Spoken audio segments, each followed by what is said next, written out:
అన్నదాతలను కన్నెర్ర చేశారు. ఆరుగాలం కష్టపడి పండించిన పంటను కొనుగోలు చేయకుండా నిర్లక్ష్యం వహిస్తున్న ప్రభుత్వంపై మండిపడుతున్నారు.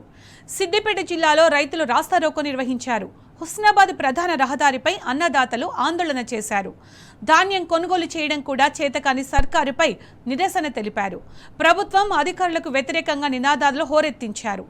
ఆరేపల్లి ఐకేపీ సెంటర్లో ధాన్యం పోసి నెల రోజులు గడుస్తున్నా అధికారులు పట్టించుకోవడం లేదని విమర్శించారు.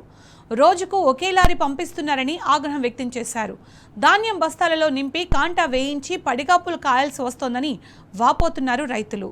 కొనుగోళ్లలో ఎలాంటి జాప్యం లేకుండా ప్రభుత్వం ధాన్యం కొనుగోలు ప్రక్రియను వేగవంతం చేయాలని డిమాండ్ చేశారు.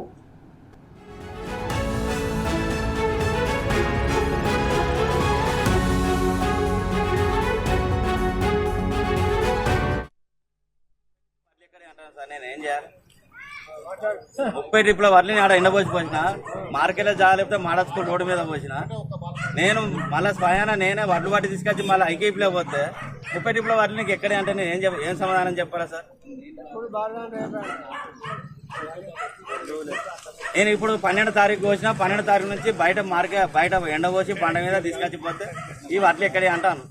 వెంటనే కాంటలు కావాలి, మాకు బట్టలు పోవాలి. అక్కడ 5 వస్తున్నాయి కదా, 2 లారీలు అన్ని పంపి మట్టిలో పెట్టుకున్నా మట్టి ఉంటున్నాం. ఎట్లా మా పరిస్థితి ఎప్పుడు వర్షం వస్తే నడిచినాయి, మళ్ళీ కర్ర పోసుకుంటుంది. మనం బీపీ ఎక్కువ తక్కువ అయింది, మన దవాఖాలు ఉన్నాం వారం రోజులు.